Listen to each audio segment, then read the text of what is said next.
मित्रांनो, मागच्या 1 वर्षापासून सोशल मीडियावर एक गोष्ट व्हायरल होत आहे. ती म्हणजे शुद्ध तुपापासून मॉइश्चरायझर बनवा घरच्या घरी. तर ते कसं बनवायचं आणि खरंच ते युजफुल आहे का? जे काही सोशल मीडियावरती ज्या गोष्टी सांगितल्या जातात त्या खरंच उपाय ते खरंच होतात का?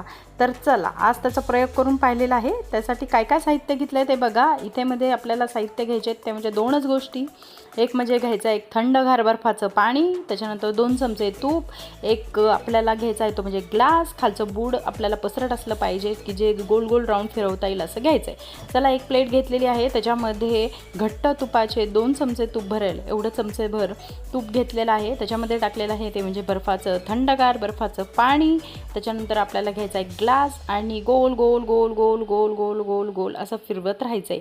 कंटिन्यू फिरवत राहायचं आहे. थोडं थोडं थोडं थोडं पाणी, थंड पाणी त्यात घालायचं आणि जे तूप आहे त्याला आपण चांगलं ढवळत घ्यायचं आहे. पूर्ण ताटाला ते तूप पूर्ण लावून पूर्ण गोल गोल गोल राऊंड फिरवायचं आहे. जवळजवळ 100 वेळा हे गोल गोल राऊंड फिरवायचं आहे. तर बघा, घरगुती तुपाचे मॉइश्चरायझर होण्यासाठी आपल्याला फक्त 2च गोष्टी लागल्या, त्या म्हणजे घरगुती शुद्ध तूप आणि बर्फाचे पाणी. हे आपण 100% नैसर्गिक मॉइश्चरायझर घरच्या घरी बनवू शकतो. एका मोठ्या बाउलमध्ये 1 चमचा 2 चमचे टेबलस्पून आपण घेतलं आहे आणि तुपात बर्फाचे थंडगार पाणी ओतलेलं आहे आणि आपण पसरट भांड्यात ओतून कंटिन्यू आपण ते हलवत आहोत. तर खरंच हे उपाय योग्य आहे का ते बघूया. म्हणजे त्यातलं एक्स्ट्रा पाणी होतं ते पाणी काढून पुन्हा थंड पाणी टाकायचं आहे आणि पुन्हा आपल्याला कंटिन्यू हलवायचं आहे. महागडे मॉइश्चरायझर आपण बाजारातून विकत आणत असतो, त्यापेक्षा घरीच नॅचरल मॉइश्चरायझर करून बघा. आणि हे काय हळूहळू तुपाचं रूपांतर मस्तपैकी बटरमध्ये झालेलं आहे.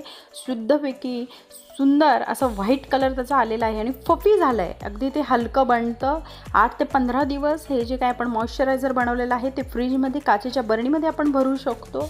म्हणजे जे सोशल मीडियावर सध्या मागे वर्षाभरापासून खूप जणांनी हा प्रयोग करून पाहिलेला आहे आणि असा हा जो व्हिडिओ व्हायरल होत होता म्हणजे तो 100% खरा आहे. आज मी तो प्रत्यक्षात करून बघितला आहे आणि तो 100% खरा आहे. मग आपली त्वचा कोणत्याही प्रकारची असो, अगदी कोरडी, कॉम्बिनेशन तेलकट त्वचा, तरीही त्वचा हायड्रेट राहण्यासाठी हे आवश्यक आहे. जर त्वचा कोरडी होत असेल तर मॉइश्चरायझर हा एक उत्तम पर्याय ठरतो. यामुळे त्वचा हायड्रेट राहण्यास मदत होते. कोरड्या त्वचेमुळे निर्माण होणाऱ्या समस्येवर मॉइश्चरायझर हा सर्वात उत्तम उपाय आहे. आपण ज्यावेळी मॉइश्चरायझर निवडण्याचा विचार करतो त्यावेळी त्यात अनेक रसायनांचा प्रयोग केलेला असतो आणि त्याच्यामुळे आपल्याला ते त्वचेवर नाही म्हटलं तरी त्याचा इनडिरेक्टली त्याचा परिणाम होत असतो. त्यापेक्षा घरच्या घरी मॉइश्चरायझर बनवा.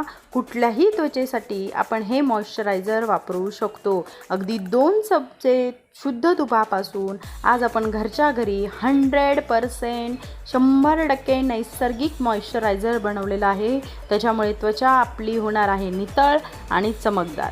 बघा, माझं 8 दिवस पुरेल एवढं मॉइश्चरायझर इथं रेडी झालेलं आहे. मी ते पूर्ण एका भांड्यात काढून घेतलेलं आहे आणि नंतर ही जी क्रीम बनवलेली आहे ते मी फ्रीजमध्ये काचेच्या बाउलमध्ये ठेवणार आहे. रात्री झोपण्याच्या आधी तुम्ही ही क्रीम त्वचेवरती त्याचा वापर करू शकतो. खूप छान क्रीम बनवलेली आहे. आयुर्वेदामध्ये अशा असंख्य उपाय आपल्याला सांगितलेले असतात ज्या गोष्टी आपल्याला माहीत नसतात.